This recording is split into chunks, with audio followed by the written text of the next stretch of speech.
Ô Betão, vamos falar, eu queria utilizar você, Betão, para falar de tudo, tá? Meio que uma espécie de comentarista, você é um cara dos mais cultos e capacitados do futebol, cara super experiente, então vocês mandem perguntas, tá? O que vocês quiserem saber sobre o time de vocês, óbvio que não vão colocar o Betão em nenhuma fria, mas perguntas bem legais ele vai responder também. Betão, o Atlético Mineiro já é campeão brasileiro? Olha, muito difícil algum clube conseguir alcançar o Atlético Mineiro. Tem feito uma campanha bem consistente do início até o momento, então é difícil que esse título escape.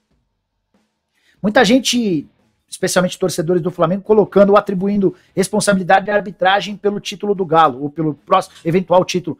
Como é que você, que é um jogador de futebol, vê essa questão, Betão? Não, acho que a arbitragem, infelizmente, vem passando por um momento muito ruim no futebol brasileiro, né? Eu que sou uma pessoa que sou totalmente a favor do VAR, mas eu acho que ainda está um pouco confuso essa questão do VAR, e não tem só beneficiado, talvez, o Atlético Mineiro, mas tem prejudicado todas as equipes, né? É claro que cada torcedor vai olhar somente aquilo que prejudica o seu time, mas a verdade é que todos os clubes estão sendo prejudicados em alguma situação, vai ter algum lance que foi prejudicado pelo VAR. Então, acho que a questão é mais da melhoria da arbitragem, da melhoria da questão dos critérios que são utilizados, para aí sim poder analisar de uma forma mais ampla, mas que está beneficiando o Atlético, eu não acredito. Boa. O Andrade48 escreve: Betão, sou seu fã, tamo junto, ídolo do Avaí. Ô Betão, você viu o jogo no sábado, cara, o Flamengo e Palmeiras, ou super concentrado para a decisão no domingo, nem deu para assistir? Eu estava na concentração, na verdade eu tinha dado um cochilo e acordei no segundo tempo, já quase no fim da partida. Tá. E o que você achou do que você viu, do que você sentiu? Você esperava que o Palmeiras fosse campeão? Você achava o Flamengo favorito? Eu tenho uma admiração muito grande pelo treinador Abel Ferreira. Eu acho um treinador altamente capacitado, estrategista, que trabalha em cima das suas convicções. Eu acompanhei um pouco dos questionamentos que fizeram com relação a ele no jogo contra o São Paulo. Ele colocou um time alternativo para jogar contra o São Paulo e foi muito criticado, questionado por causa disso. Até a própria torcida do Palmeiras colocou em xeque o trabalho dele, mas é um treinador que ele tem as suas convicções e faz isso desde o início que ele chegou no Palmeiras, né? Ele tem um planejamento estratégico. Então eu tinha assim, não vou falar que eu tinha certeza, mas era muito provável que ele conseguiria essa conquista pela estratégia que ele usou desde a chegada dele no Palmeiras, né? Então eu acredito que ele foi feito um bom jogo estratégico em cima das qualidades do Flamengo, ele conseguiu sair muito bem. Ô Betão, a gente vive dizendo que a Série B, eu vivia pelo menos dizendo, que a Série B desse ano seria um dos campeonatos mais equilibrados do mundo. Foi mesmo? Como é que foi a característica da Série B desse ano? Alguém que viveu a Série B por 38 rodadas, conta um pouquinho. Foi nos mais complicados campeonatos que você já disputou, dos mais equilibrados, ou não? Foi uma grande falácia? As pessoas falam assim, costumam comparar a Série A com a Série B. Realmente não tem comparação no sentido de... É claro que a Série A é um campeonato muito mais técnico, talvez você encontre mais espaço para jogar, é um outro estilo de jogo, e Série B é muito competitivo, muito competitivo. O nível técnico realmente é um pouquinho abaixo, porém o nível de competição é muito alto. Então, eu acho que foi falado assim que seria a Série B mais difícil, pesando as camisas que estavam no campeonato, né? Equipes como Cruzeiro, como Vasco, Goiás, Curitiba, Botafogo, são equipes que sempre figuraram na Série A do Campeonato Brasileiro.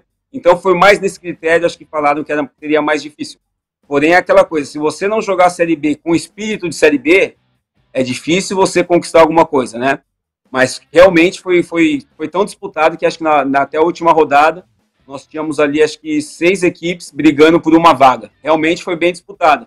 Mas eu acho que a análise que deve ser feita é essa. É a questão de você jogar a Série B com espírito de Série B. Então, tinha clubes que não estavam acostumados a jogar a Série B. Então, acho que as dificuldades foram mais voltadas nesse sentido. Boa. O Alexander escreve: Betão, o monstro da zaga do Avaí. Já é manezinho faz tempo. Ô Betão, fala duas coisas. Você vai continuar no Avaí na próxima temporada e queria que você falasse sobre os grandes que disputaram a Série B. O que você sentiu nos enfrentamentos de Cruzeiro, Botafogo e Vasco? Nível de preparação, concentração, qualidade do elenco, por favor. Meu contrato acaba agora, né? Acaba agora no Avaí. Ainda não foi levantada a hipótese da renovação, até porque no dia 4 de dezembro vai ter a eleição no clube, então a gente fica nessa expectativa do que vai acontecer. E eu estou aguardando ainda aí essa chamada do telefone, para ver qual segmento que eu darei. Claro, já tenho minhas raízes todas fincadas aqui em Florianópolis, né? Então, para mim seria muito bom permanecer aqui no Avaí. Com relação às equipes que nós enfrentamos na Série B, as equipes que têm mais tradição na Série A, acho que é como eu falei, você tem que jogar a Série B com espírito de Série B. Né? Talvez a equipe do Cruzeiro tenha um problema administrativo que todos conhecem, e isso que eu sempre falo, problema político não interfere em campo, mas problema administrativo interfere de uma maneira muito forte no andar da carruagem, né? E o Cruzeiro ele vem de alguns anos aí com essa batalha administrativa, e eu acredito que isso pode ter refletido, sim, na performance do Cruzeiro, até porque o Cruzeiro é um elenco muito, muito qualificado, mas não conseguiu dar seguimento no trabalho. O Vasco, nós jogamos 2 vezes contra o Vasco, nós vencemos as 2 partidas. Eu acho que o Vasco ele veio para a segunda divisão com um peso muito grande de voltar à Série A logo de cara, né? Então, muitas vezes, acho que isso, analisando os jogos do Vasco no meio da temporada, pode ser que o nervosismo, muitas vezes, aquela coisa, poxa, você perde um jogo, daí no outro você vai com tudo para cima do adversário, porque você tem que fazer resultado, e acaba não dando certo. Então, acho que esse peso de voltar a cara atrapalhou um pouco o Vasco. Claro que a gente fala isso de fora, né? A gente não está lá dentro para saber, mas é uma análise que a gente acaba fazendo. O Botafogo começou o campeonato de uma maneira um pouco difícil, né? Acho que, se não me engano, virou o turno ali no meio de tabela, e depois engrenou com a chegada do Anderson Moreira. Fez um trabalho excelente. Jogamos contra o Botafogo no Rio, vencemos o Rio, e aqui nós empatamos, mas a estrutura tática da equipe era uma estrutura muito boa, os jogadores tinham muito definido o que se queria em campo, que tinha muito a cara do treinador, né? Então, acho que desses 3 clubes, acho que o Botafogo realmente é o que se preparou melhor, vamos dizer assim, para enfrentar a Série B, e não é à toa que conquistou o título. Betão, tem pergunta pra gente no Superchat, deixa eu ver o que a galera tá querendo saber, a Lari já vai pôr. Leandro Espíndola, parabéns pelo acesso, Betão, sucesso na Série A. Como você se sente fisicamente? E se já pensa em uma aposentadoria? Pretende se aposentar no Avaí? Assim, quando eu falo sobre aposentadoria, uma coisa que tem que ficar bem claro para todo mundo é que hoje o futebol mudou muito, né? Eu lembro quando eu estava começando no Corinthians, o meu maior medo era chegar a fazer 29 e 30 anos. Porque naquela época, quando o jogador fazia 29 e 30 anos, já estava o aposentado. O narrador até falava na televisão, né? O veterano, o jogador de 30 anos.